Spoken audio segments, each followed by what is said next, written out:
오늘은 10일과 말씀 묵상과 선포에 대해서 하겠습니다. 복 있는 사람은 말씀을 주야로 묵상한다고 했습니다.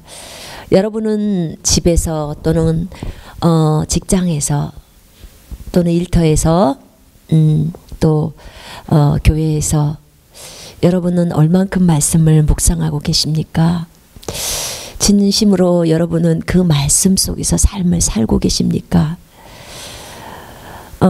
시편 1편 1, 2절을 한번 보겠습니다. 시편 1편 1, 2절.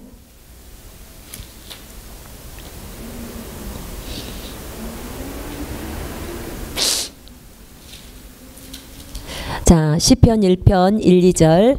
복 있는 사람은 악인들의 꾀를 따르지 아니하며 죄인들의 길에 서지 아니하며 오만한 자들의 자리에 앉지 아니하고 오직 여호와의 율법을 즐거워하여 그의 율법을 주야로 묵상하는도다. 아멘. 아멘. 참으로 복 있는 사람은요, 악인들의 꾀를 쫓지 않아요. 악인들의 꾀를 쫓지 아니하고 죄인들의 길에 서지 아니하고 오만한 자의 자리에 앉지 아니하며 오직 여호와의 율법을 즐거워하여 그의 율법을 주야로 묵상하는도다.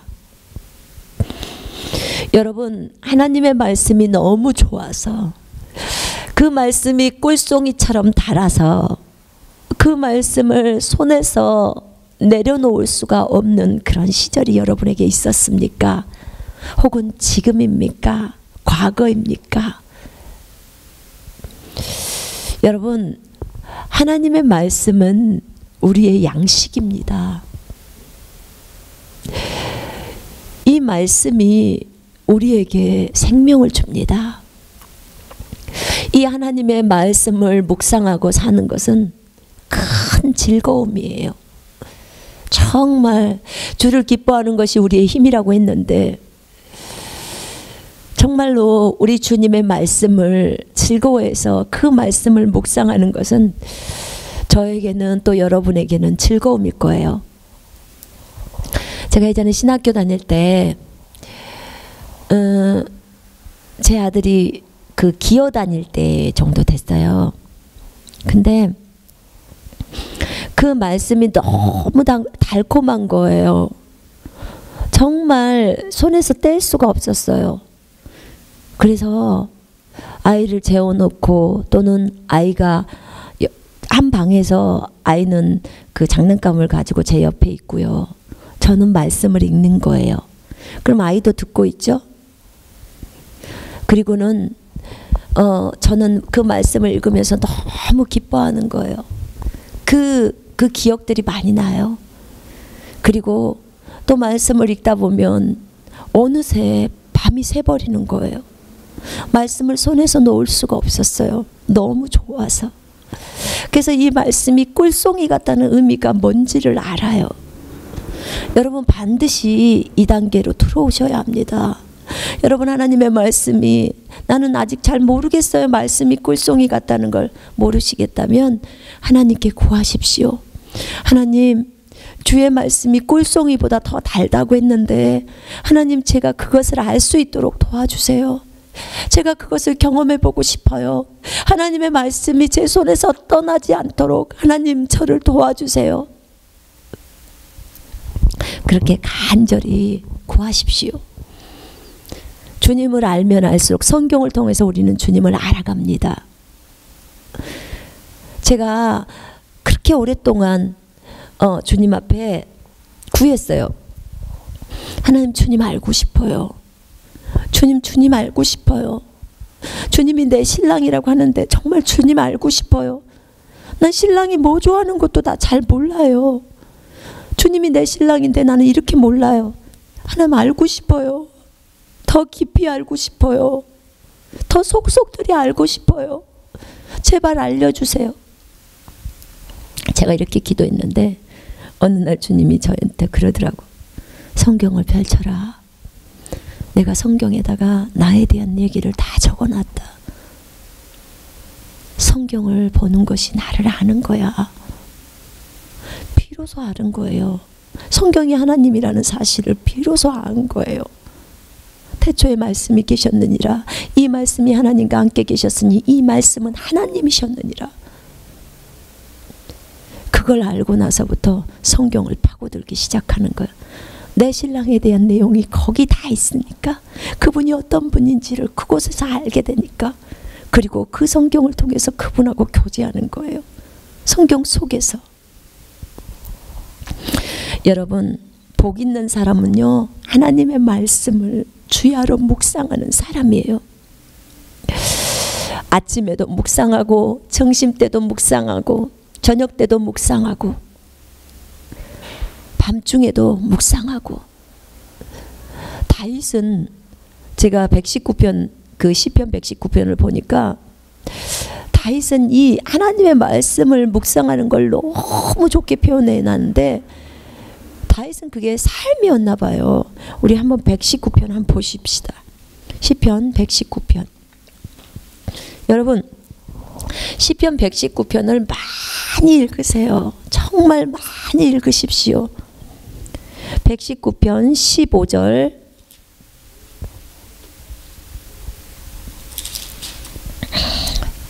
내가 주의 법도들을 작은 소리로 읊조리며, 읊조리겠다고 하셨죠. 이게 묵상이에요.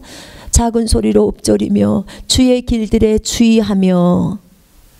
자, 23절에 고관들도 앉아서 나를 비방하여 싸우나 주의 종은 주의 율례들을 작은 소리로 읊조렸나이다. 주의 말씀들을 읊조렸다는 거예요. 주는 나의 목자시니 내게 부족함이 없으리로다.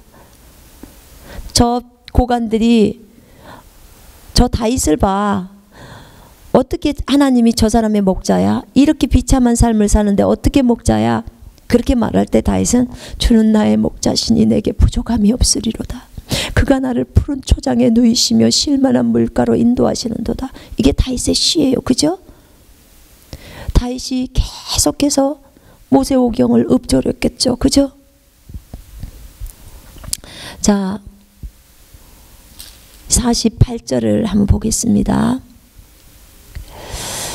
또 내가 사랑하는 주의 계명들을 향하여 내 손을 들고 주의 율례들을 작은 소리로 읊조리리다. 자, 78절 보겠습니다. 교만한 자들이 거짓으로 나를 넘어뜨렸으니 그들이 수치를 당하게 하소서. 나는 주의 법도들을 작은 소리로 읊조리이다. 이렇게 말하고 있습니다. 또 95절 보겠습니다. 악인들이 나를 멸하려고 엿보나 나는 주의 증거들만을 생각하겠나이다. 묵상이에요.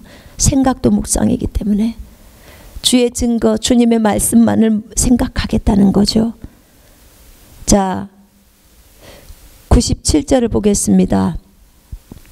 내가 주의 법을 어찌 그리 사랑하는지요. 내가 그것을 종일 작은 소리로 읊조리나이다.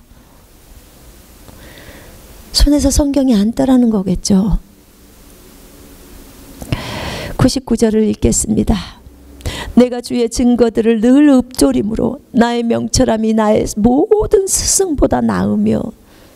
하나님의 말씀을 계속 묵상하며 읊조리면 스승님, 어떤 스승보다도 낫다는 거예요. 인간적인 스승보다 낫다는 거죠. 하나님의 말씀이. 그 다음에 148절을 보겠습니다.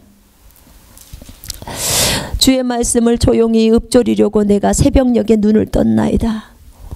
하나님의 말씀을 읊조리려고, 묵상하려고 새벽에 눈을 떴다는 거예요. 여러분, 주님을 찾을 때 간절히 찾으면 만난다고 했죠. 근데 그 간절이라는 말이 애타게 찾는 것과 그 다음에 애타게 찾는 것과 그 다음에 새벽에 찾는 것. 왜냐하면 다 잠자는 시간에 그 잠을 버리고 일어나서 주의 말씀을 읊조리고 싶어서 일어나는 그 마음을 아시고 주님이 만나주시는 거예요. 그 간절함이 있기 때문에. 자, 오늘 시편 119편에서 다윗의 모습을 봅니다. 얼마나 주의 말씀을 사랑한 다윗. 여러분, 하나님의 마음에 합한 자라는 이런 별명을 들을 수 있는 다윗은 하나님의 말씀을 너무나 사랑했습니다. 어떤 사람들이 이런 말을 해요. 나는 예수님을 사랑해요. 근데 성경을 읽는 건 싫어해요. 이거 거짓입니다. 하나님을 사랑하면요, 성경을 사랑할 수밖에 없어요. 성경이 하나님이에요. 예수님을 사랑한다면 당연히 성경을 사랑하죠. 성경을 사랑하는데 예수님을 안 사랑한다? 불가능하죠. 동일한데. 이렇게 다윗은 성경을 사랑했고 하나님의 말씀을 늘 읊조리며 다녔습니다. 이 묵상이라는 의미는요, 말씀을 먹는다 이렇게 말합니다. 우리가 말씀을 먹는다 또는 말씀을 되새김질한다. 우리가 송아지, 소 있잖아요. 소가 여물을 먹잖아요. 그 지푸라기를 먹고 나면 그것을 나중에 이제 일단 먹고요. 나중에는 여기서 다시 꺼내 갖고 입으로 다시 씹어요. 삼켰던 것들을 다시 꺼내 가지고 덜 씹었으니까.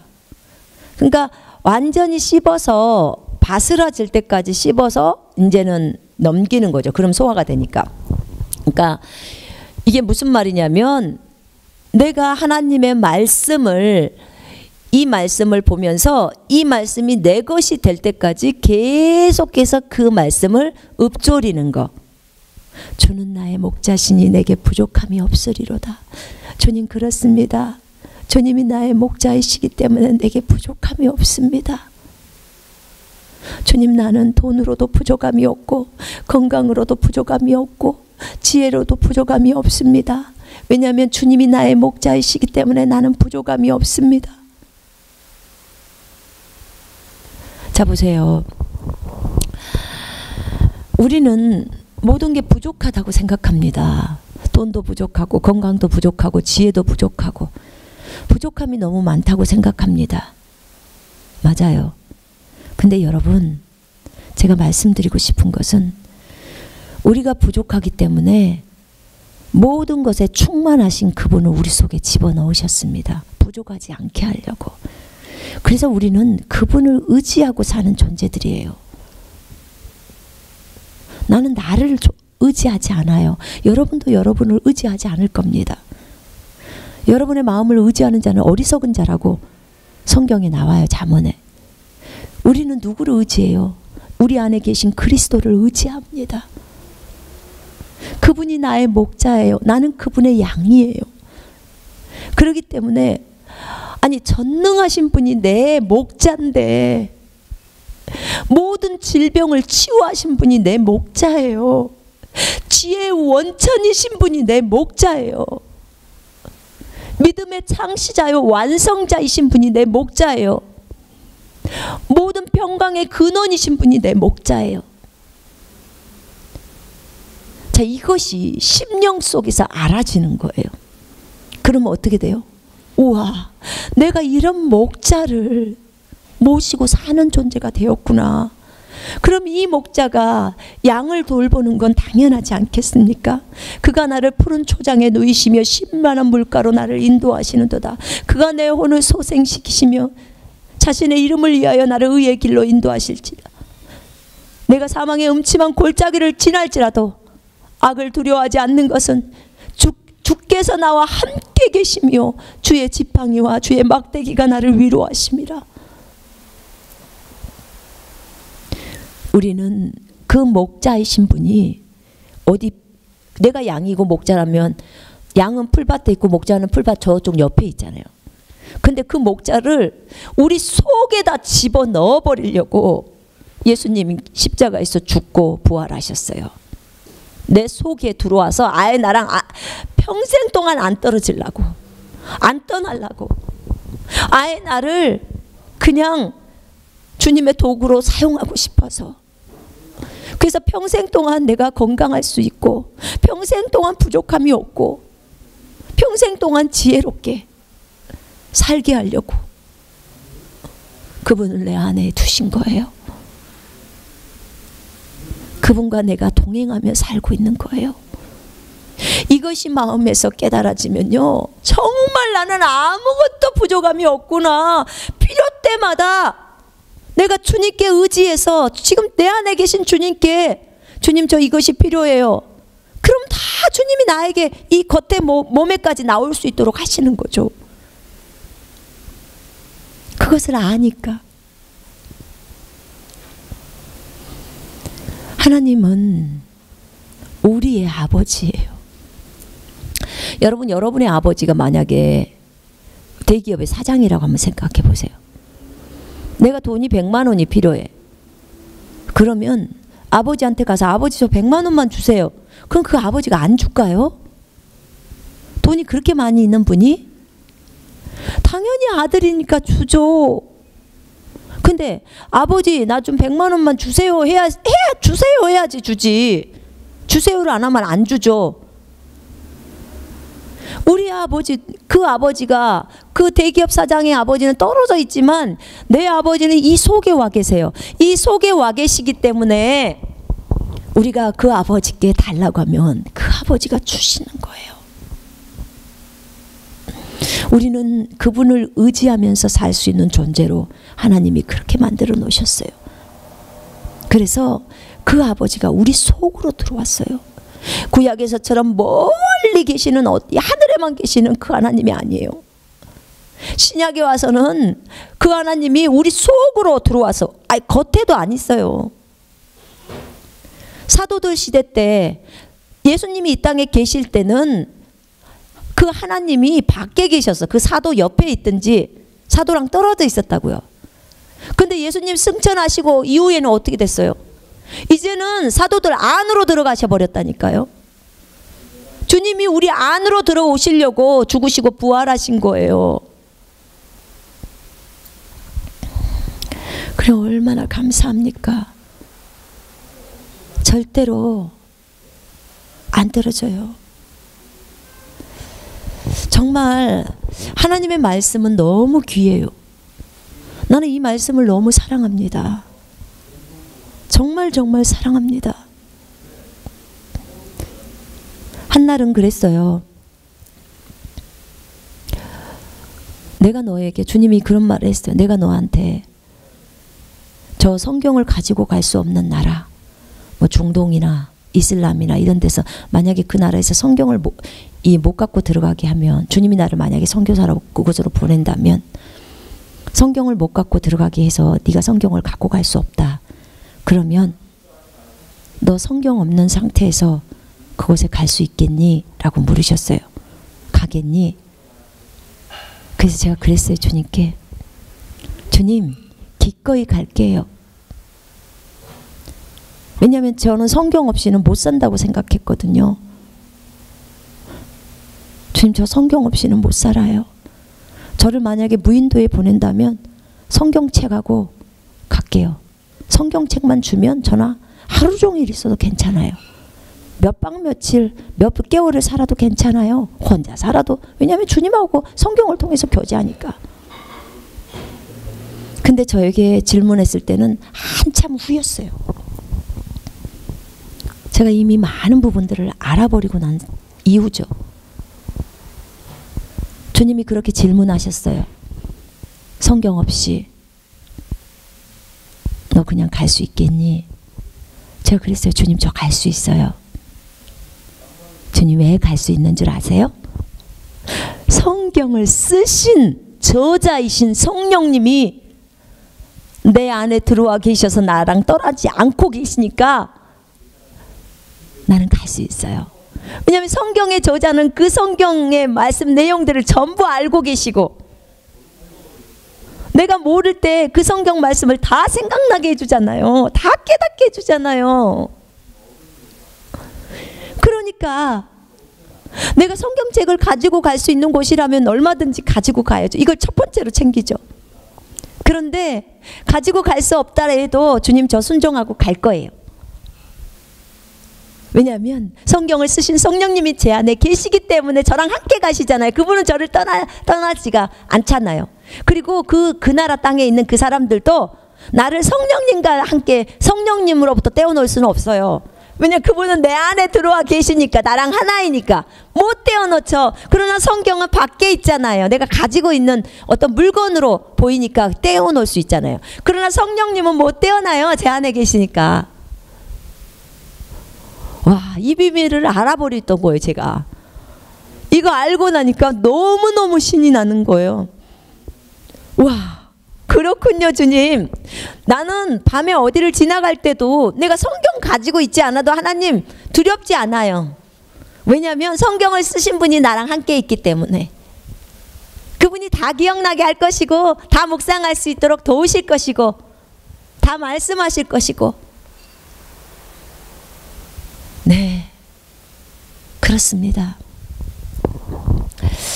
하나님의 말씀이 우리의 심령 속에 늘 있어야 합니다.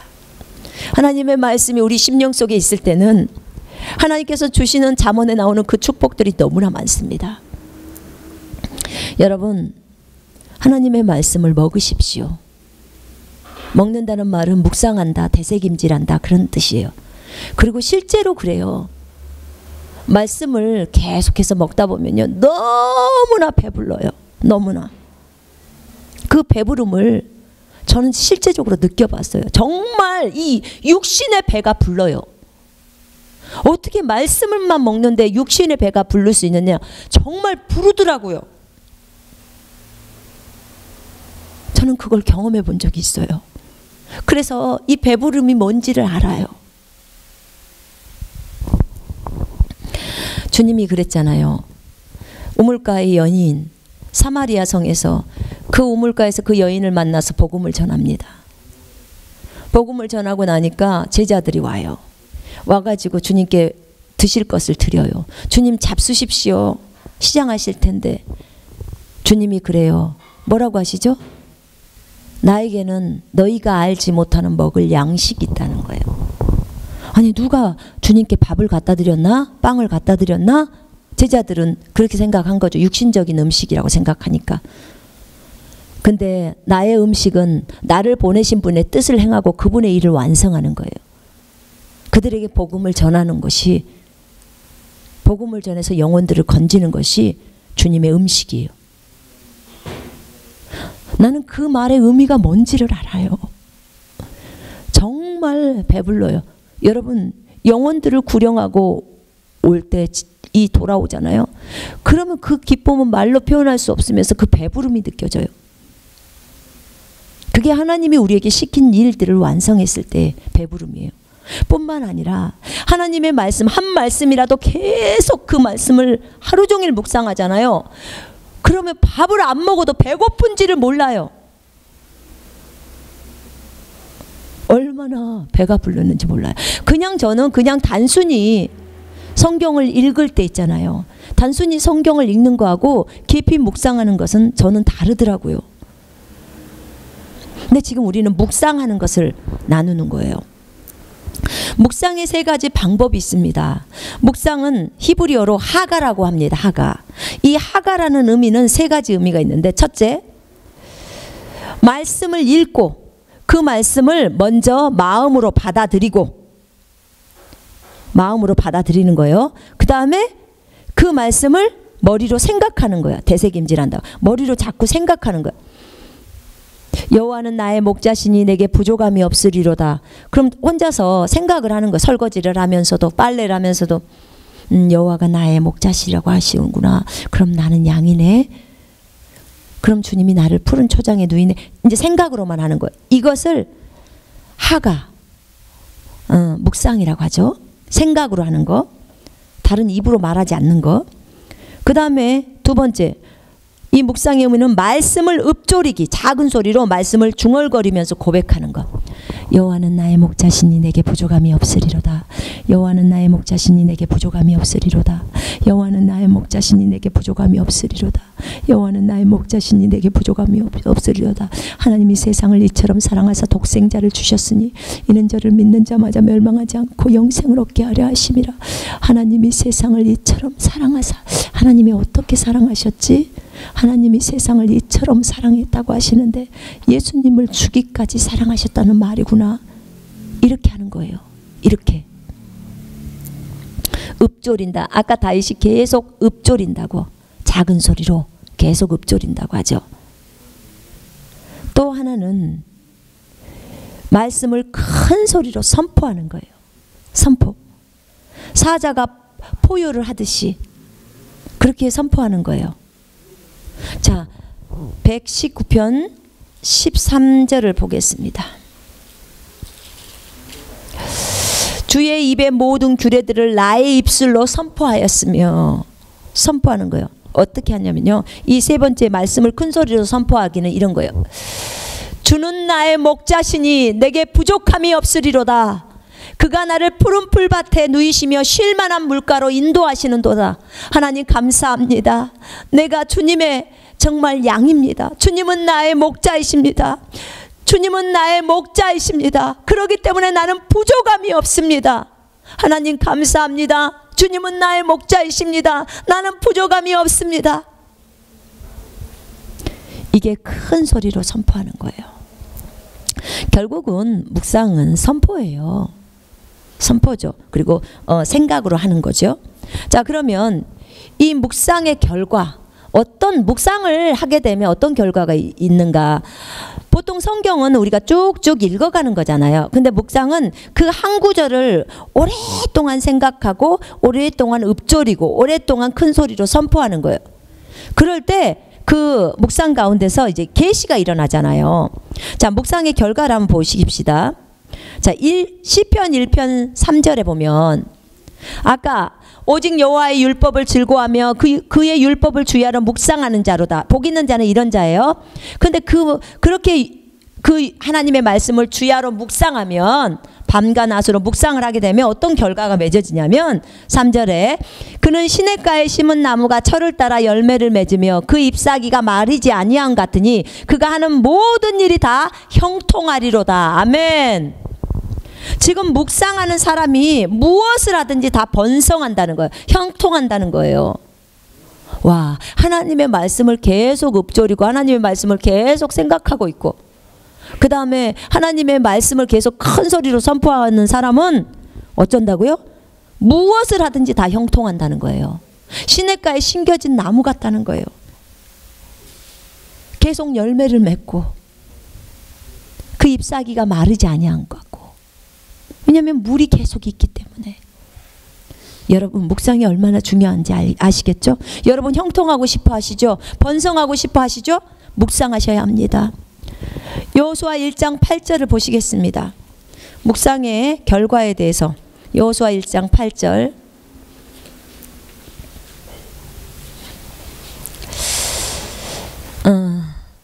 이 율법책을 네 입에서 떠나지 말게 하며 주야로 그것을 묵상하여 그 안에 기록된 대로 다 지켜 행하라.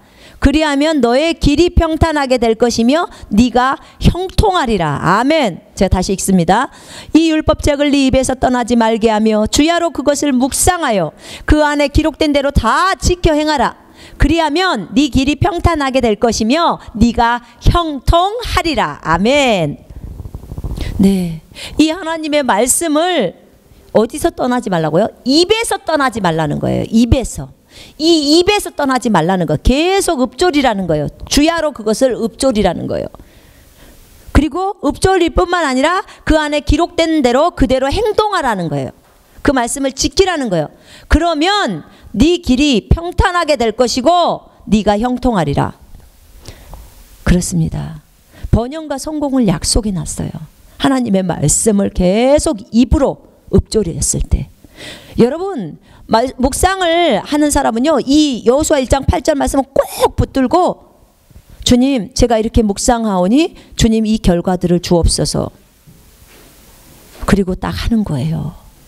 그럼 결과는 뭐예요? 주님은 신실하시기 때문에 결론이 날 수밖에 없어요. 그러면 어떤 분들이 이걸 더 많이 해야 될까요? 주님을 사랑하는 자들, 또 기업을 하시는 분들, 사업을 하시는 분들, 이거 해야죠. 그죠? 자, 시편 119편 99절에 거기 한번 보십시다. 99절.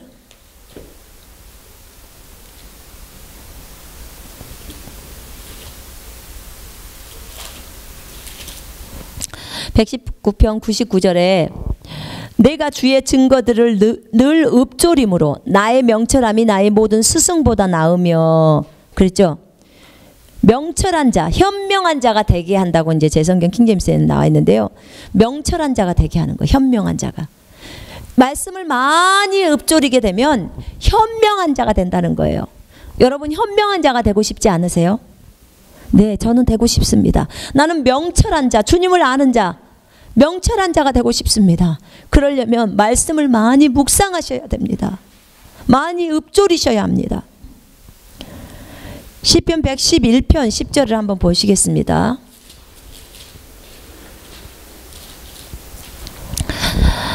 여호와를 경외함이 지혜의 근본이라. 그의 계명을 지키는 자는 다 훌륭한 지각을 가진 자이니 여호와를 찬양함이 영원히 계속되리로다. 아멘. 훌륭한 지각을 가진 자, 여호와를 두려워하는 것, 여호와를 경외함이 지혜의 근본인데 그의 계명을 지키는 자, 이 하나님의 말씀을 지키는 자는 훌륭한 지각을 가졌다는 거야. 하나님을 찬양함이 영원히 지속된다고 그렇게 말하고 있어요. 그죠? 예. 주님께서 우리에게 하시는 그 약속들이요, 참 많아요. 참 많은데 우리가 그 말씀들을 지키지를 못하고 사는 것이 진짜 문제인 거죠. 그죠? 시편 자, 우리는 정말 훌륭한 지각을 가진 사람들이 되기를 원합니다. 주님을 두려워하는 사람들, 정말 훌륭한 지각을 가진 사람들이에요. 그 사람들, 이 계명을 지키는 사람들, 정말 훌륭한 지각을 가진 사람들. 묵상의 결과는 이렇고요. 거기 보면 그 옆에 우리가 하나님의 말씀을 자주 묵상하면 묵상하는 가정 가운데 계시가 많이 일어난다고 했습니다. 자, 요한복음 1장 4절을 한번 보십시다. 요한복음 1장 4절.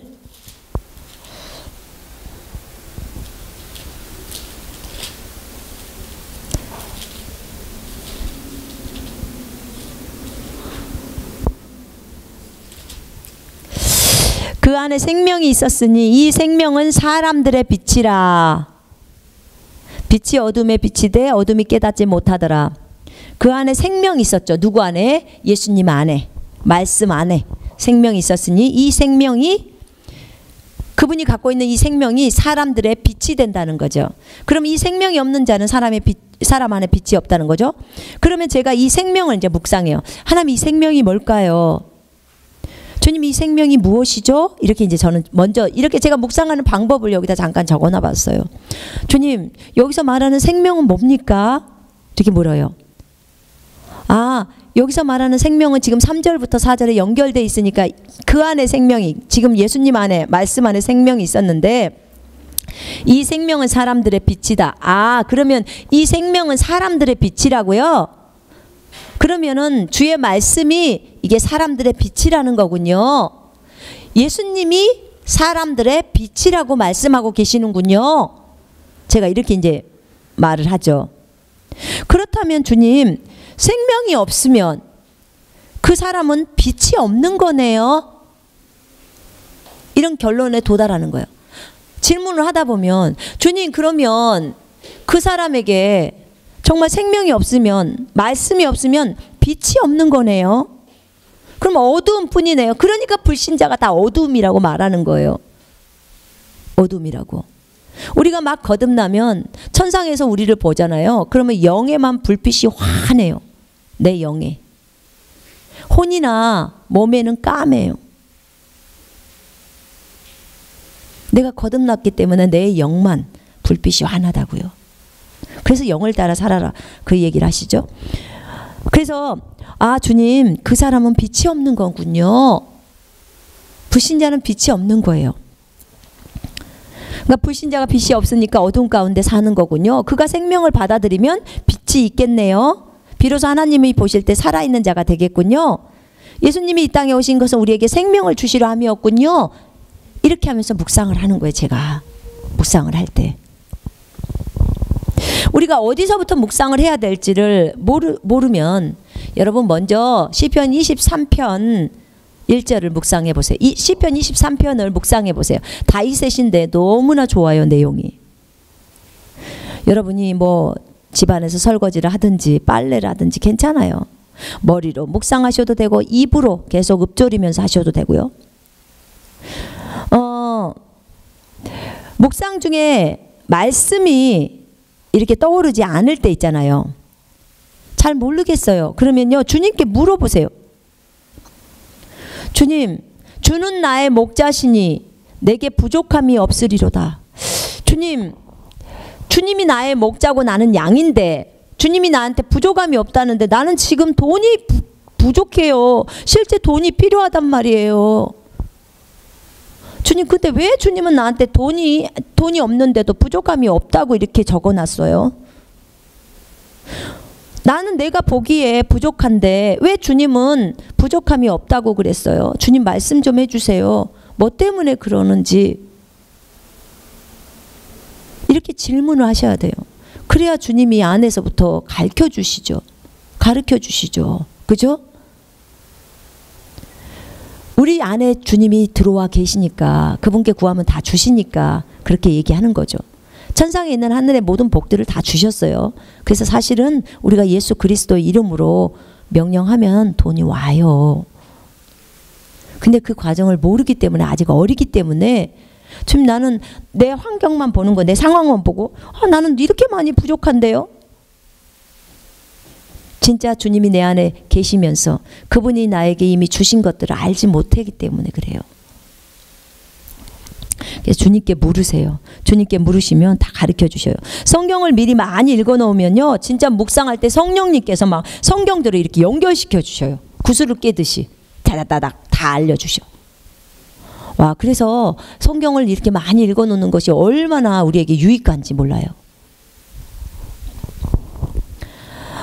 우리가 이제 선포에 대해서 잠깐 나눕니다. 선포는 우리가 고백이라고도 말합니다. 자, 성경 자체를 선포하는 것이 가장 좋습니다. 그러나 처음 훈련을 할 때는 시중에 나와 있는 어떤 고백 기도집을 이용해도 좋습니다. 요즘 고백 기도집 여기저기서 좀 나오던데요. 여러분 괜찮아요. 어떤 것을 사용하셔도 괜찮아요. 그런데 그 고백 기도집이 성경의 근거에서 성경과 같은 것들을 사용하십시오. 성경과 조금 다르게 고백되어지는 것은 그건 안 돼요. 왜냐하면 우리가 하나님의 응답을 받을 때는 성경에 따라, 하나님의 뜻에 따라 되어져야 되기 때문에 그래요.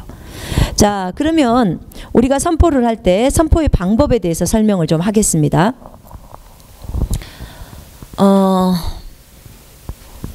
자, 선포의 방법과 내용. 시편 91편, 그 다음에 로마서 8장, 고린도전서 13장, 마태복음 5장부터 7장, 히브리서 11장, 시편 119편, 또 시편 23편. 이게 평소에 제가 많이 선포했던 장들이에요. 그럼 만약에 시편 91편을 선포하고 싶다면 시중에 나와 있는 어떤 고백 기도집으로 만약에 한다면, 저 같은 경우에는 그 믿음의 말씀사에서 나왔던 최순애 사모님이 쓰셨던 그 세피조물 고백 기도집이요, 그걸 이제 많이 선포를 했어요. 중국에서도 그 중국어로 번역을 해가지고 중국 친구들, 형제 자매들과 함께 많이 선포하고, 그래서 정말 많이 도움이 됐었는데, 그걸로 하셔도 좋고요. 그것이 없다면 이제 저희 같은 경우는 지금은 성경 자체를 선포를 해요. 성경 자체를 선포를 하는데, 시편 91편을 만약에 이제 선포를 하고 싶다면 먼저 이렇게 한번 해보세요. 이제 저의 방법을 설명해 드리는데, 이것이 다 맞다 그런 건 아니에요. 왜냐하면 각자 성령께서 지금 나를 이끌고 계시는 방향이 다를 수 있잖아요. 움직이는 게 다를 수 있기 때문에, 그렇기 때문에 여러분이 그 성령님이 이끌어 주시는 대로만 하시면 돼요. 근데 저는 이제 이렇게 했어요. 시편 91편을 한번 펼쳐 보시겠어요? 시편 91편에 제가 이제 킹제임스 성경을 갖고 있는데, 제가 그걸로 한번 해볼게요. 먼저 성경을 펴서 큰 소리로 한번 읽는다. 자, 읽어보십시다. 지극히 높으신 분의 은밀한 곳에 거하는 자는 전능하신 분의 그늘 아래 살리로다. 내가 주에 관하여 말하기를, 그는 나의 피난처시며 나의 요새시요 나의 하나님이시니 내가 그를 신뢰하리라 하리로다. 이렇게 큰 소리로 읽는 것은 제 생각도 듣고요, 이게 지금 입력시키는 거예요. 그래서 이것을 들어가게 하게 만드는 거예요. 참으로 그가 너를 새 사냥꾼의 덫과 지독한 전염병에서 건져내시리라. 그가 너를 자기 깃털로 덮으시리니 네가 그의 날개 아래 피하리로다. 그의 진리가 너의 작은 방패와 큰 방패가 되리니. 아멘. 네가 밤에 공포나 낮에 날아가는 화살이나 어둠 속에서 만연하는 전염병이나 백주에 항백케 하는 멸망을 두려워하지 아니하리로다. 1000명이 네 옆에서 10,000명이 네 오른편에서 쓰러질 것이나 그것이 내게는 가까이 오지 못하리라. 아멘. 오직 네가 네 눈으로 보게 되리니 악인의 보응을 보리로다. 네가 나의 피난처이신 주 곧 지극히 높으신 분을 네 처소로 삼았으므로 어떠한 재앙도 내게 닥치지 못하며 어떠한 전염병도 내 장막에 가까이 가지 못하리라. 아멘. 이는 그가 너를 위하여 자기 천사들에게 명하사 너의 모든 길에서 너를 지키게 하실 것임이라. 아멘. 그들이 그들의 손으로 너를 받들어 네 발이 돌에 부딪히지 않게 할 것이요 네가 사자와 독사를 밟으며 젊은 사자와 용도 발로 짓밟으리로다. 아멘. 그가 나를 사랑하였으므로 내가 그를 구해낼 것이며 그가 나의 이름을 알았으므로 내가 그를 높이리라. 그가 나를 부르리니 내가 그에게 응답하리라. 고난 중에 내가 그와 함께 할 것이며 내가 그를 구해내고 그를 영화롭게 하리라. 내가 장수로 그를 만족케 하여 내 구원을 그에게 보이리라. 아멘. 자, 이렇게 먼저 성경을 펴서 큰 소리로 한번 읽는 거예요. 지금 시편 91편을 지금 해보는 거예요, 선포를 할 때. 자, 그 다음에 두 번째는 선포할 때는 이제 이것을 내 말로 바꾸는 거예요. 내 말로. 자, 여기 보면 내가 주에 관하여 말하기를 그는 나의 피난처시요. 지금 그러잖아요. 그죠? 그는 나의 피난처시요 나의 요새시요 할 때 그는 나의, 그러니까 하나님은 또는 여호와는 나의 피난처시요, 그러니까 손선미의 피난처시요, 이렇게 나라는 것에다가 손선미를 집어넣으라는 그 말이에요. 네? 그래서 우리나 너희라는 나나 그런 단어가 나오면 자기 이름을 넣어서 선포를 하라는 거죠. 그러면 이런 거죠. 내가 주에 관하여 말하기를 주님은 손선미의 피난처시며 손선미의 요새시요 선미의 하나님이시니 선미가 주님을 신뢰하리라 하리로다. 참으로 주님이 선미를 새 사냥꾼의 덫과 지독한 전염병에서 건져내시리라. 주님이 선미를 자기 깃털로 덮으시리니 선미가 그의 날개 아래 피하리로다. 주님의 진리가 선미의 작은 방패와 큰 방패가 되리니. 정말 저는 이 말씀을 읽으면요 눈물이 나와요. 이렇게 제 이름을 거기다 집어넣으면요 이 말씀의 의미가 너무너무 더 커져요. 진짜 주님의 진리인 이 말씀이 손선미의 작은 방패와 큰 방패가 되는 거예요. 하나님의 말씀이 나의 방패가 되는 거예요. 그 어떤 적군의 불화살도 이 하나님께서 하나님의 이 진리인 말씀이 딱 방패가, 내 방패가 되어져서 나를 딱 막아주시는 거예요. 그래서 제가 두려움이 없는 거예요. 어떤 사람이 어떻게 나를 말을 해도 주님이 저에게 그랬어요. 어떤 사람이 어떤 말을 너에게 해도 너는 요동하지 마라. 너의 방패는 나다. 나의 말이 너의 방패다. 이 말씀이 저를 위로하고 저를 이끌고 있는 거예요. 이 말씀은 살아있는 하나님이에요. 나는 이 주님의 말씀이 너무 좋습니다. 정말 좋아요. 여러분, 저는요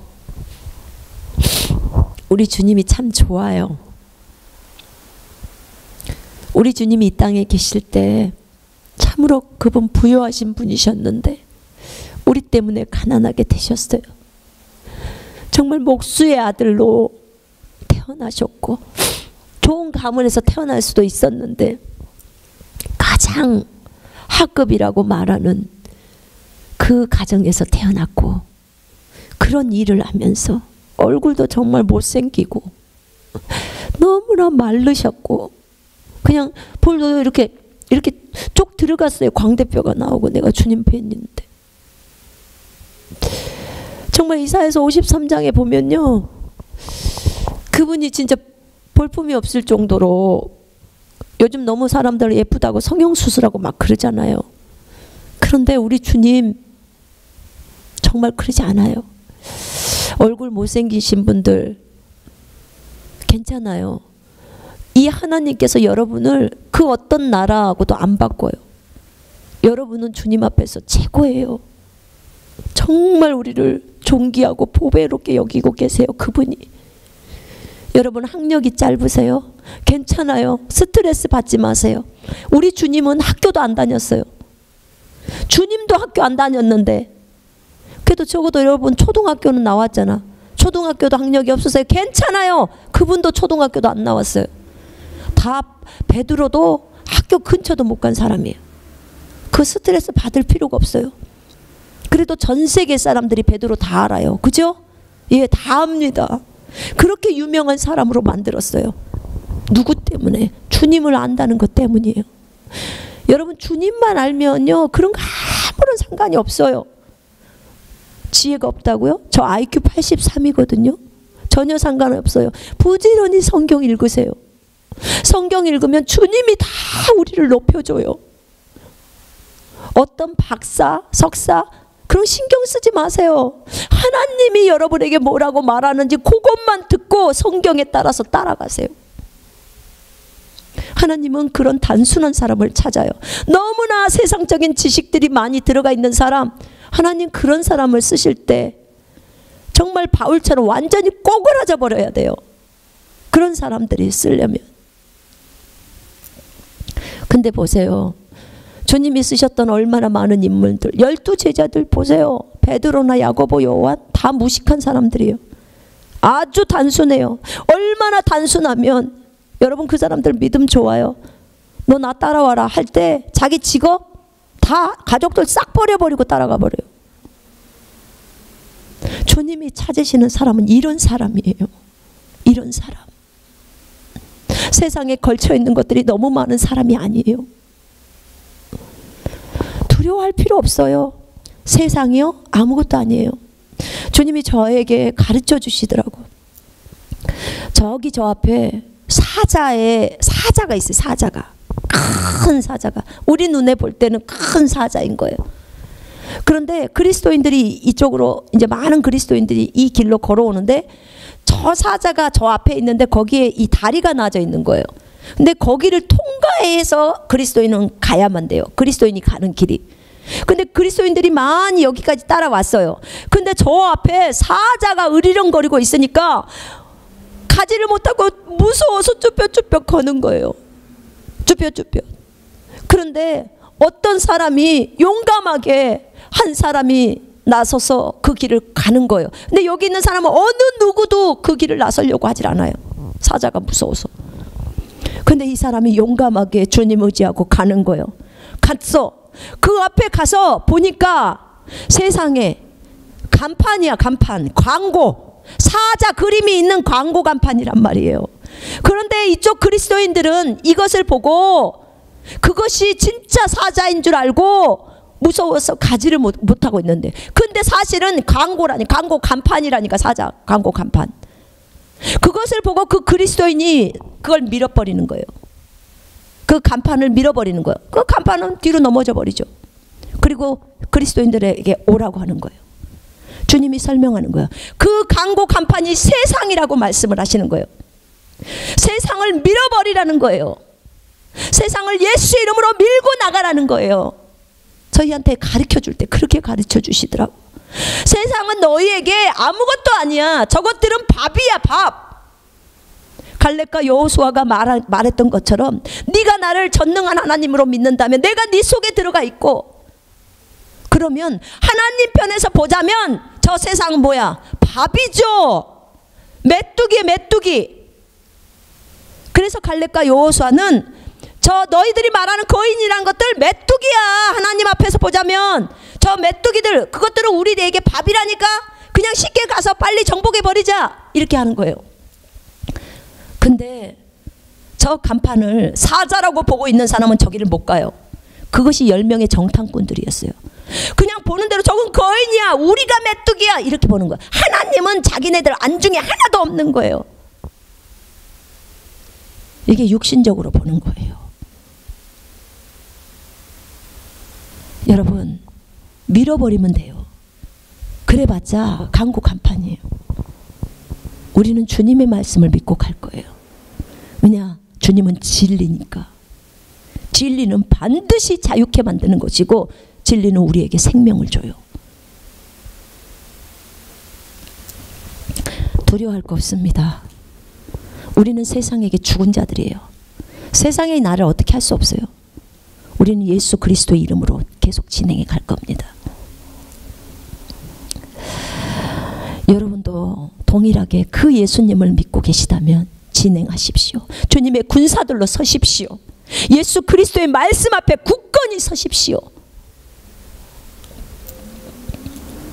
주님이 그 얘기를 하시더라고요. 성령님이 깨닫게 안 해주시면 성경을 깨달을 수가 없대요. 성령님이 지도하셔야 말씀을 깨닫는다는 거예요. 성경과 성령님은 같이 가야 안 돼요. 여러분, 균형을 잡아야 돼요. 항상 아까 우리 읽었던 여호수아에서도 좌로나 우로 치우치지 말라고 그래요. 예, 치우치면 안 돼요. 마귀는 우리를 치우치게 만들어요. 말씀에서도 어느 한 부분의 말씀에만 치우치게 만들어요. 아니요, 균형을 잡으셔야 돼요. 정말 균형을 잡아. 비행기의 두 날개에 대한 균형도 필요하고요. 그죠? 주님이 저에게 말씀하시더라고요. 하나님의 사랑하심을 알았으면 하나님의 두려우심을 알아야 된다는 거. 이게 비행기의 두 날개라는 거예요. 하나님의 사랑만 알고 있으면 죄악에서 떠나는 데 있어서 문제가 있다는 거예요. 죄악에서 완전히 떠나가야 되는데 못 끊는 부분들이 있다는 거예요. 근데 주님의 두려우심을 알게 되면 그것을 끊어낸다는 거예요. 그래서 하나님을 사랑하고 하나님을 두려워하는 것 두 가지가 같이 비행기엔 두 날개가 돼서 가야 된다고 말씀하셨어요. 성경과 성령님은 같이 가야 한다는 거예요. 이게 반석 위에 지어진 집이라고 말씀하셨거든요. 자, 무엇이라고 하셨냐면 나는 신약에 와서 너희들에게 집 지을 재료를 다 주었다는 거예요. 그리고 그 집을 어떻게 짓는지 가르쳐줄 선생을 너희에게 줬대요. 그 선생이 성령님이에요. 신약에 와서 우리가 집을 짓는다는 거예요. 집을. 반석 위에 집을 짓는다고 마태복음 7장에 나와 있죠. 그런데 그 집을 지을 재료, 그 벽돌을 다 줬다는 거예요. 근데 이 성경은 성령님의 하나님의 교과서인데 성령님이 해석해 주시잖아요. 이 재료, 이 집 지을 재료, 이게 지금 벽돌이잖아요. 이 벽돌, 이것이 성경이란 말이에요. 이 성경을 다 주셨어. 우리는 성경을 가지고 집을 지어요. 하나님의 말씀에 집을 짓는데 집을 짓는 사람은 성령님이 아니세요. 집은 누가 짓냐면 내가 짓는 거예요. 내 수고가 있어야 돼요. 나는 아무것도 안 하고 주님 알아서 하세요. 주님이 나가서 전도하세요. 나는 움직이지도 않아. 주님이 알아서 기도하세요. 나는 주님 앞에 나오지도 않아. 주님 알아서 말씀 읽으세요. 나는 성경 읽지도 않고 맨날 TV 있나 봐. 이게 아니에요. 하나님이 우리를 이렇게 만든 게 아니라고요. 성령님은 우리를 인도하시는 분이세요. 인도자라고. 집은 이렇게 짓는 거야 하고 가르쳐 주시는 분이라고요. 그럼 집은 누가 지어요? 내가 지어야죠. 주님은 벽돌도 줬어요. 재료를 줬다고요. 성경이라는 재료를 줬어. 그러면 이제는 이 집을 짓는 거예요. 집을 지을 때 집 짓기를 싫어하는 사람은 뭐냐면 이런 거예요. 쉽게 말하면, 자, 나를 내리기 싫어하는 사람은 집을 짓는 걸 싫어하는 사람이에요. 그러니까 성경 이 말씀이라는 그 벽돌을 가지고 집을 지으려면 자기를 부인하지 않고서는 하나님의 말씀을 지켜낼 수 없다고 했었죠. 자기를 부인하지 않고서는 말씀을 지킬 수가 없어요. 그죠? 그러면 자기를 부인하고 그 자기를 부인한 그 자리에다가 이것이 만약 벽돌이다, 이 하나님의 말씀이다, 그럼 이 말씀을 딱 놓는 거예요. 이게 지금 자 이게 반석이라고 생각해 봅시다. 반석 위에 집을 짓는가. 자, 이게 벽돌이에요. 이게 말씀이에요. 근데 이 말씀을 여기에다 놓으려고 보니까 여기에 자기가 있어. 자기의 생각이 있어. 만약에 돈에 대한 탐심이 있어. 그러면 이 탐심을 내려버려야지 갖다가 이 말씀이라는 벽돌을 놓을 수가 있어요. 그러면 지어지는 거예요. 자, 다른 벽돌, 그 다음에 두 번째 벽돌을 놓고 싶어요. 그런데 내 안에 명예라는, 세상에서 인정을 받고자 하는 이것이 있어요. 그럼 이게 나잖아요. 그러면 세상에서 인정받고자 하는 나를 딱 내려버려요. 내려버려버린다 그 말이에요. 그러면 또 하나님의 말씀이 이 안에 딱 올라가죠. 이렇게 해서 이 집이 지어지는 거예요. 이렇게 집이 지어지는 거예요. 하나님은 이렇게 되면 이 집은 결국은 어떤 식으로 집이 되어지냐면요, 성령의 9가지 열매로 집이 지어지는 거예요. 결국은 하나님의 말씀이 쌓여지면서 뭐가 결국은 나와요? 거룩이 나오고 그 안에서 성령의 열매가 나와서 내 몸에까지 이루어지는 거죠. 참으로 놀랍습니다. 예수님이 가르쳐준 내용이에요. 우리는 그렇잖아요. 주님은 포도나무고 우리는 가지예요. 절대로 떨어질 수 없어요. 근데 그 가지가 열매를 맺어요. 어떤 열매를 맺을까요? 여러분, 성경에서 말하는 대부분의 열매는 성령의 9가지 열매래요. 주님이 그 교회 부흥에서 숫자 몇 명이 많은 그 숫자가 그것이 열매인 줄 아냐고. 너희 착각한다고. 난 그런 말 써놓은 적이 없다는 거예요. 내가 성경에서 말하는 성령의 열매, 그것이 열매라는 거예요. 가지가 포도나무에 붙어 있으면 열매를 맺는데 그 열매가 성령의 9가지라는 거예요. 9가지 열매. 사랑과 희락과 화평과 오래 참음과, 아시잖아요. 그 열매. 이렇게 하나님의 말씀으로 우리가 집을 짓는 거예요. 나를 내리지 않고서는 그 집을 지을 수가 없어요. 이 말씀이 놓여질 수가 없어요. 나를 내리지 않는데 어떻게 놓여? 어디다 놓일 거예요? 내 안에 그런 것들이 있는데. 나를 버려야지 놓여지는 거죠. 자, 세 번째 선포 방법한 내용에서요, 말씀을 기도로 바꾸기. 지금 이제 말씀을 기도로 바꾸는 것을 제가 해보겠습니다. 자, 여기 2절에 제가 2절을 기도로 바꿀 때, 주는 나의 피난처시며, 주님 그렇습니다. 주님은 나의 피난처이십니다. 나는 도무지 두렵지 않습니다. 내가 주님 안에 숨으면 그 어떤 악한 것도 나를 대항할 수 없습니다. 지극히 높으신 분을 나의 초소로 삼았습니다. 그러기에 어떠한 재앙도 전염병도 내 초소에 머무를 수 없습니다. 주님의 초소에는 이런 질병이 없으니까요. 그리고 주님의 초소에는 이런 질병이 올 수 없으니까요. 이렇게 선포하는 거예요. 내 말로 기도를, 여기에서 있는 말씀을 기도로 바꾸는 그 내용이에요. 지금 거기에 보면 제가 아까 그랬잖아요. 그가 너를 자기 깃털로 덮으시리니, 그가 손선미를 자기 깃털로 덮으시리니 손선미가 그의 날개 아래 피하리로다. 주님 감사해요. 주님은 날개가 있으시군요. 내가 주님의 날개 아래 피하군요. 정말 감사해요. 정말 감사해요. 주님은 날개가 있으셔요. 그래서 그 날개 아래 우리를 품어주셔요. 저는 이 구절을 보면서, 4절을 보면서, 주님이 날개가 있으시군요. 날개가 있다고 나와요. 근데 제가 어떻게 주님이 날개에 있을까? 제가 예수님을 볼 때는 날개 없었거든요. 근데 어떻게 날개가 있죠, 주님? 근데 주님은 분명히 성경에 날개가 있다고 나오네요. 근데 주님이 날개가 있으신가 봐요. 이랬는데 저희 아들이 그 천국 가서 그 아버지도 만나고 또 아들 예수님도 만나고 또 한번 나중에 천국을 한 50번 갔다 왔으니까 나중에 성령님도 하늘에서 만났는데 성령님에게 날개가 있더라는 거예요. 참 그랬구나. 내가 그래서 진아 정말 시편 91편의 4절에 그분의 날개 아래 우리를 여기 피하게 하신다고 하셨더라. 근데 나는 그 당시에 그것을 선포하면서 주님이 날개가 있군요. 내가 이렇게 말씀드렸다. 근데 나는 그 당시에 성경이 그렇게 적어져 있으니까 내가 그렇게 믿어야겠다라고 생각을 했어.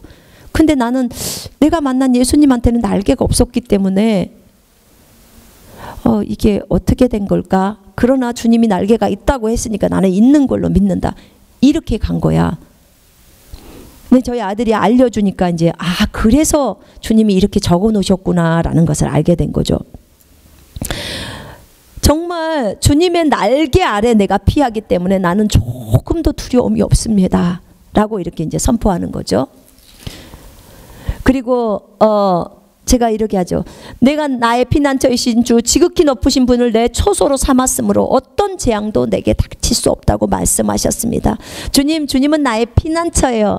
나는 어려움이 있으면 주님 안에 숨을 거예요. 주님이 나의 피난처니까요. 정말 안심 빵빵이에요. 주님이 나를 보호하시니까. 네가 사자와 독사를 밟으며 젊은 사자와 용도 발로 짓밟으리로다. 아멘. 하나님 그렇습니다. 내가 사자를 발로 짓밟아버리고 독사를 밟아버리고 젊은 사자와 용도 발로 짓밟았다고 말씀하셨습니다. 아멘. 주님이 나와 함께 계시기 때문에 그 어떤 것도 밟아버릴 수 있습니다. 그 어떤 악한 것도 하나님 아버지 다 밟아버릴 수 있습니다. 이게 주님이 나와 함께 계시기 때문입니다. 임마누엘의 하나님을 찬양합니다. 제가 이러면서 선포하는 거예요. 자, 10분 동안만이라도 이렇게 말씀을 믿고 동일한 말씀으로 선포하면요, 속에서 엄청난 힘이 솟아나와요.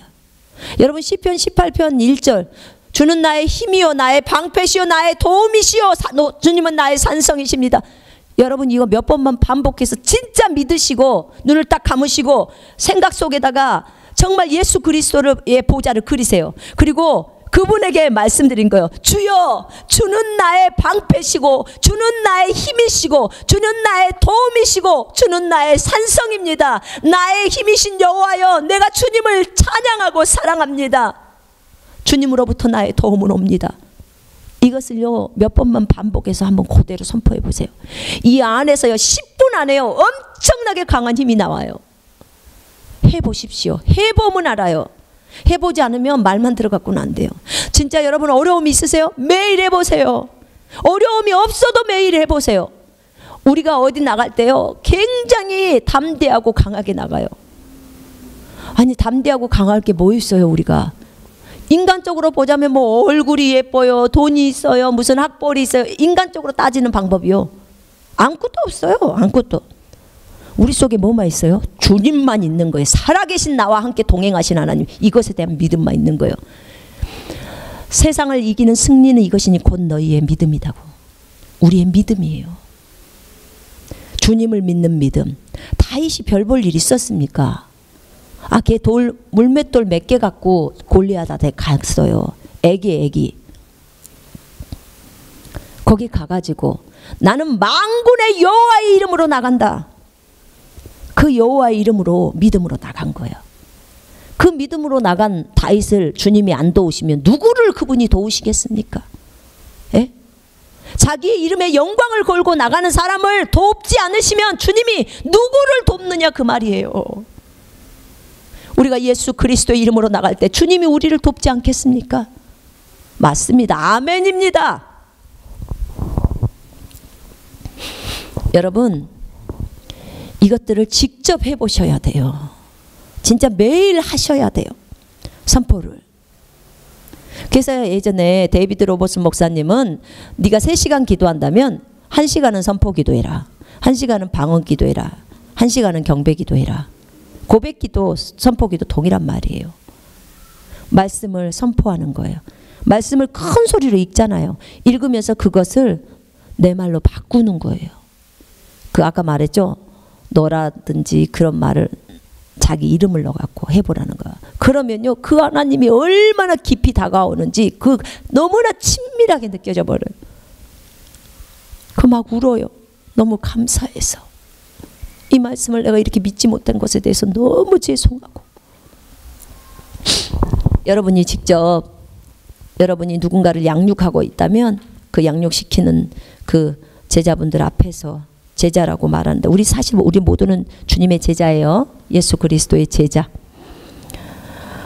저는 예수 그리스도의 제자라는 말이 너무 좋습니다. 그분만을 높이는 게 너무 좋습니다. 나도 예수 그리스도의 제자고 여러분도 모두 다 예수 그리스도의 제자예요. 중국에 있을 때 어떤 분들이 나는 선생님의 제자가 되고 싶습니다. 손선미를 중국말로 순시엔메이라고 그래요. 근데 손선미의 제자가 되고 싶습니다. 이렇게 말해요. 그럼 제가 그래요. 아니, 나는 멘토가 아니야. 진정한 멘토는, 진정한 스승은 성령님이야. 내 안에 계신 예수님이야. 너나 나나 같이 동역자다. 우리 주님의 제자가 되자. 내가 조금 먼저, 너보다 먼저 이 길을 갔던 것 뿐이고 조금 더 먼저 이것을 알았던 것 뿐이야. 그러니까 그것을 가르쳐 줄 테니까 우리 함께 가자. 이렇게 얘기해요. 저를 높이는 거 전 너무 싫어해요. 오직 예수 그리스도만 높아지기를 원합니다. 여러분도 모두 그러셨으면 좋겠어요. 그리고 그것이 마땅하고요. 그분만을 높이는 게. 여러분들 너무 많이 목사님들을 높이지 마세요. 그리고 목사님들은 자기를 높여주는 걸 너무 기뻐하지 마세요. 큰일 납니다. 정말 큰일 납니다. 주님이 그랬어요. 많은 목사들이 내 자리에 앉아 있다고. 예수 그리스도의 자리에 앉아 있다는 거예요. 그만큼 높임을 받고 있다는 거예요. 교회에 있는 형제 자매들로부터. 여러분, 그건요, 만약 성도 여러분들이 목사님들을 그렇게 높여드리잖아요. 그러면 여러분들이 진짜 저분을 완전 타락시키는 거예요. 저분은요, 하나님으로부터 하나님이 높여주셔야 돼요.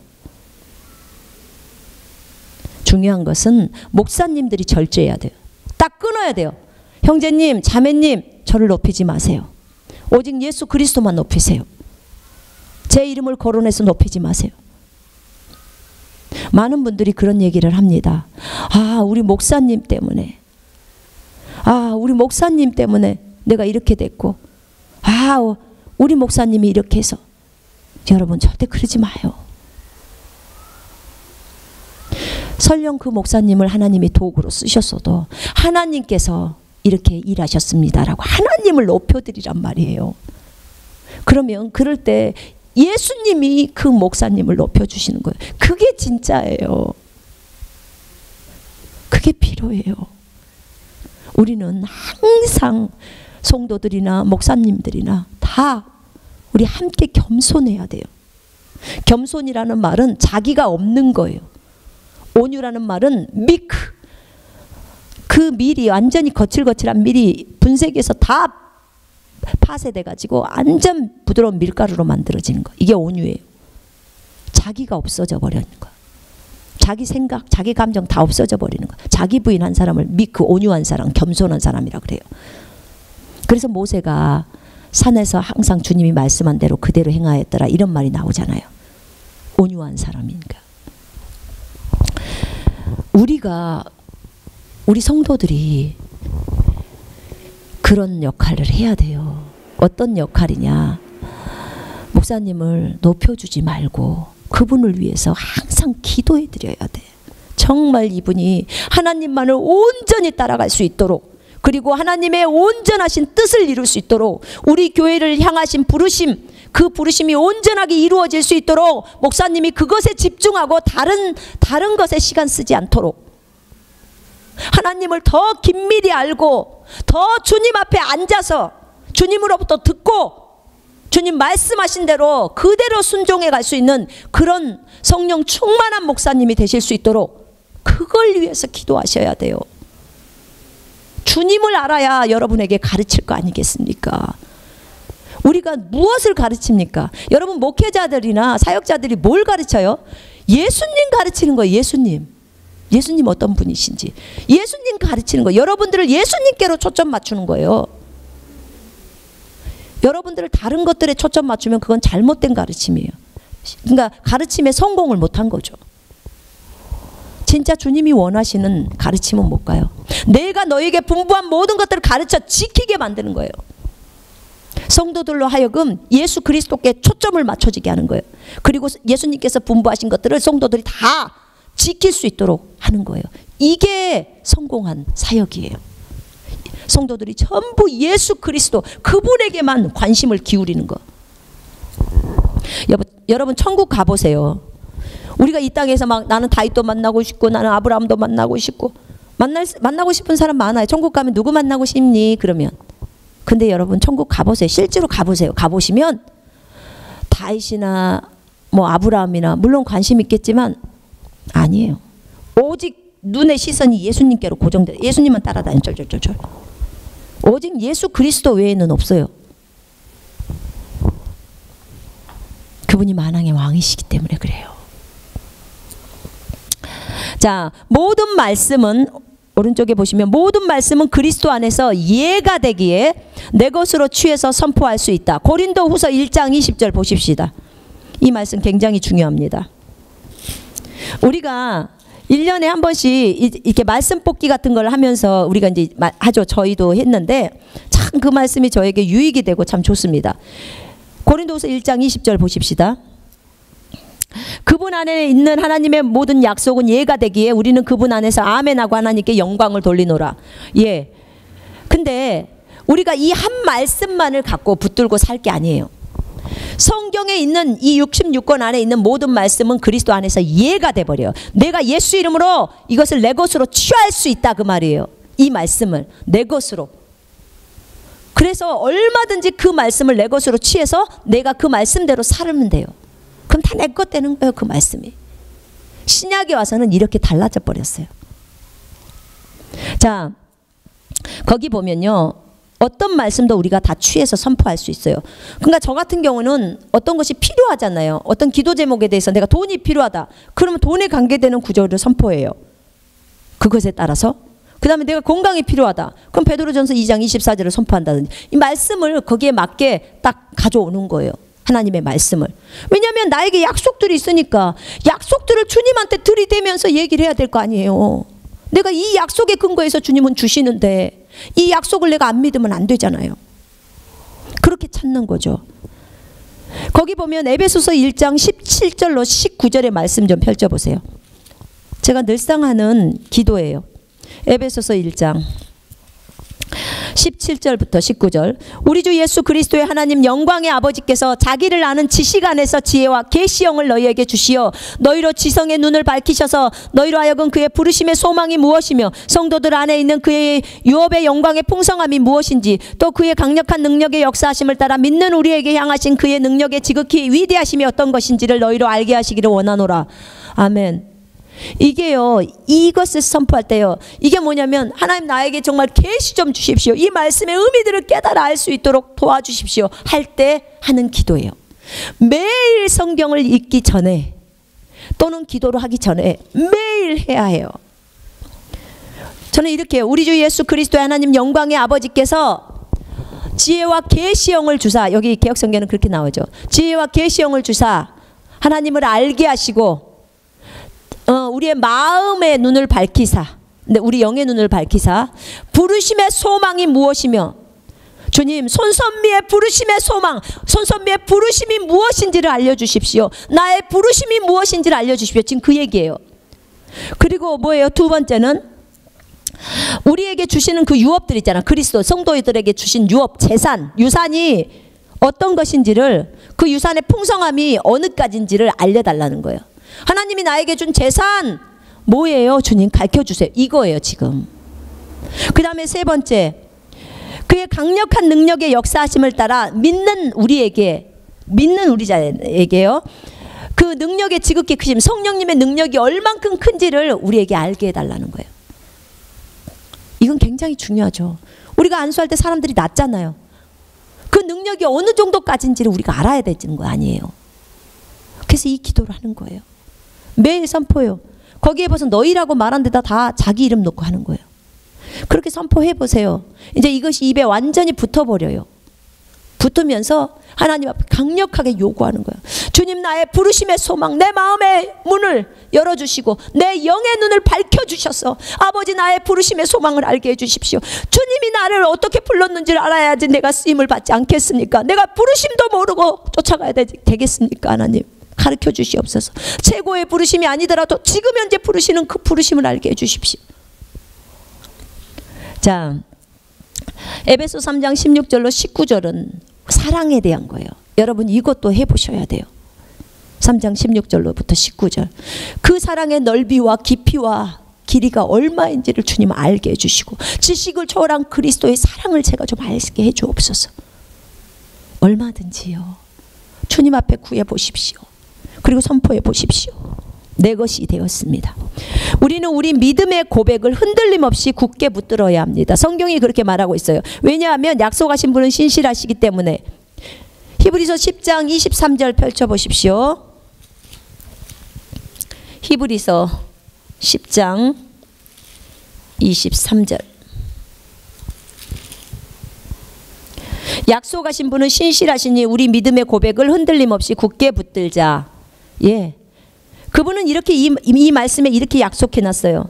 그렇죠? 그러면 그 말씀에 우리 믿음의 고백, 그러니까 우리가 그 말씀을 입으로 뱉어내잖아요. 지금 선포했잖아요. 그것을 꽉 붙들라는 거예요. 그러면 흔들림 없이 굳게 붙들자는 거예요. 왜냐하면 그분은 신실하셔서 그것을 주시니까. 여기 보면은 35절에 보면 그러므로 너희의 확신을 버리지 말라. 그리하면 큰 상이 있느니라. 확신, 네가 그 말씀에 대한 확신, 그거 버리지 말라는 거야. 굳게 붙들고 있어야 돼요. 히브리서 4장에도 또 나와요. 여기에 보면 4장에도 14절에 우리는 우리의 고백을 굳게 붙들어야 하리라. 아멘. 우리가 고백한 걸 놓으면 안 돼요. 내가 이 산더러 명하여 바다에 빠지라고 말하고, 말이 뭐예요? 고백이죠. 선포죠. 말하고 그 말하는 것들이 이루어질 줄 믿고 네 마음에 의심 안 하면 그 말하는 것, 그 선포한 것은 이루어지리라는 거야. 믿는 거예요. 확실히 꽉 붙드는 거예요. 그렇죠. 이게 그래서 선포형 기도, 명령형 기도 이렇게 말하는 거예요. 자, 말씀을 묵상하다 보면 영적인 배부름을 느낀다고 아까 설명해 드렸죠. 굉장히 배가 불러요. 정말 배부릅니다. 자, 아침에는 보통 사람들은 경건의 시간 큐티라고 해서 이제 갖는다고 했는데, 어저께 그 임재랑 그런 것들을 설명할 때 제가 그랬잖아요. 하나님과 조용한 만남의 시간, 소통의 시간이 진짜 필요해요. 저도 개별적으로 기도하는 걸 굉장히 좋아합니다. 같이 함께 모여서 중보 기도하는 것도 좋아하지만요, 저는 제 개별적으로 단독으로 주님하고 있는 걸 좋아해요. 물론 사실 저희가 단독으로 주님하고 있는다고 해도 사실 단독으로 있는 건 아니에요. 왜냐? 안 보여서 그렇지 천사들이 나를 둘러 진치고 있죠. 그죠?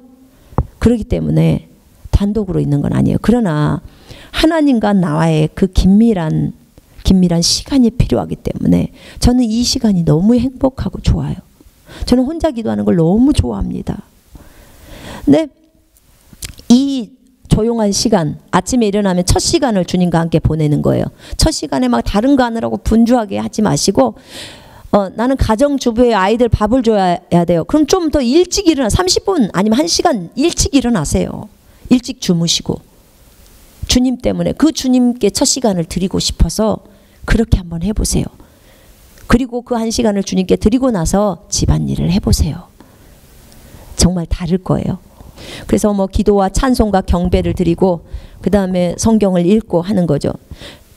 그 다음에 시간을 정해놓고 하면은 유익이 있다고 했어요. 그렇게 시간을 정해놓고 하면은 주님과의 그 교제의 시간이 뒤로 밀리지를 않아요. 그죠? 첫 번째 노니까. 그렇지 않고 시간을 정해놓지 않으면 먼저 급한 일 해놓고 나중에 주님과 교제해야지 이렇게 돼버려요. 그게 문제가 있는 거죠.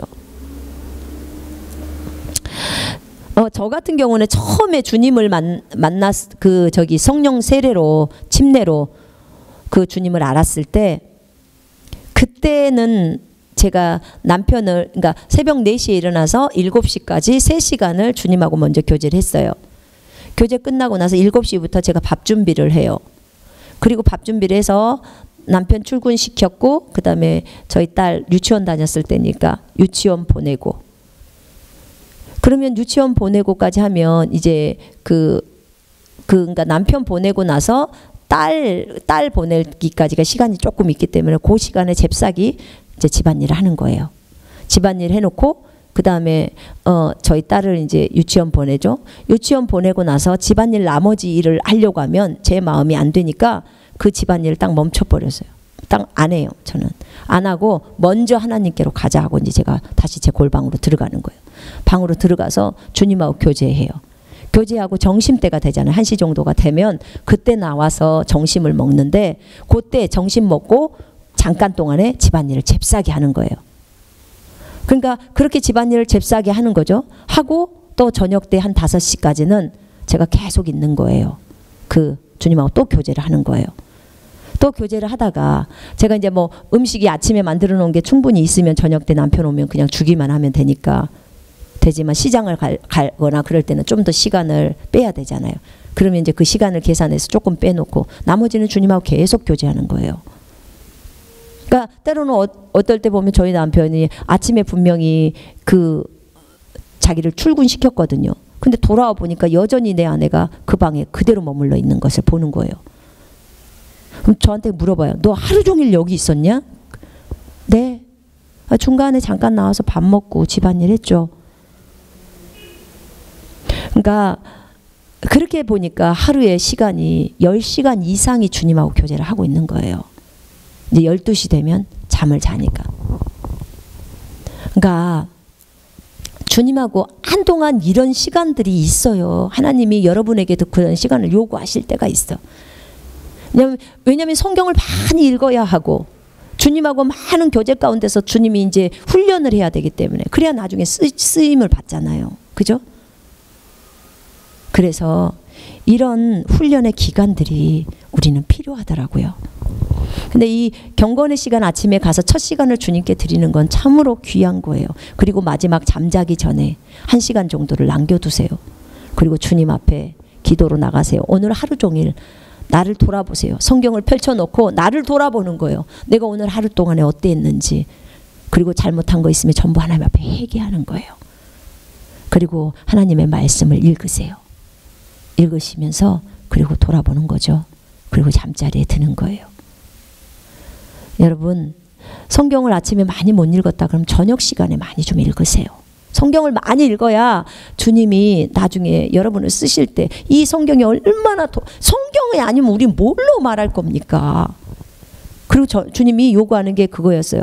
성경을 많이 읽어놓고 그 다음에 성경을 이제 배워 나가다 보면 주님이 요구하시는 게 성경을 그대로 살아라 이거예요. 저한테는 어떤 때 이런 얘기도 하셨어요. 네가 성경대로 삶을 안 살려면 설교하지 마라. 참으로 하나님께서는 하나님의 말씀대로 우리가 살기를 원하십니다. 물론 말씀을 지키면서 살다가 삐걱삐걱해서 어느 때는 실패할 때도 있고 어느 때는 성공할 때도 있고 실수하니까요. 그러나 또 일어나서 갑니다. 우리는 좌절할 수가 없죠. 우리 안에 계신 주님이 계시는데. 그래서 주님하고 계속 교제를 하게 되면요, 주님이 다 감동 주세요. 성경 펼쳐서 보다 보면 다 주님이 인도해 주시고 말씀해 주시고 여러분은 열심히 묻기만 하세요. 근데 항상 주님이 저한테 답을 주실 때 이런 얘기를 하셨어요. 예수님이라면 어떻게 하셨을까? 이게 답이다. 딱 말하더라고요. 내가 저 사람을 용서할 수 없어. 저 사람이 나에 대해서 욕했어. 예수님이라면 어떻게 할까? 그럼 용서하셨겠죠. 그죠? 그래요. 그래서 내가 용서해야지. 딱 이렇게 나오는 거예요.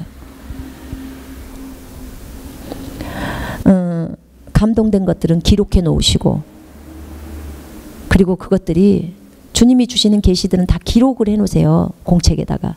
나중에 여러분이 사역하실 때 다 쓸 수 있어요. 어떤 큐티집을 가지고 하셔도 되는데요. 저는 이것을 선호하지 않아요. 저는 성경만 갖고 하나님 앞에 앉으라고 말해요. 다른 거 갖고 앉지 마시고 성경만 갖고 하나님 앞에 앉으세요. 노트 하나 갖고. 그리고 주님하고 단독으로 대화하는 거예요. 독대를 하는 거죠. 주님으로부터 소스를 얻으시고, 설교 제목도 주님으로부터 얻으시고, 설교 말씀 본문도 주님으로부터 얻으시고, 그 본문의 내용들 어떻게 설명해야 될 것인지도 주님으로부터 다 얻으세요. 그리고 강단에 서세요. 그래야 주님으로부터 얻은 것들이 나오죠. 그래서 저녁에 잠자기 전에 저는 잠언 보통 한 장씩을 읽습니다. 그리고 그 말씀에 물로 씻습니다.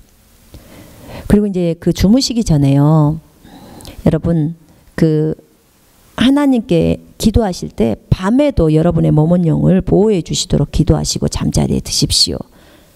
그러면 이제 침대에 누워서 아직 잠들기 전이라면 방언하세요.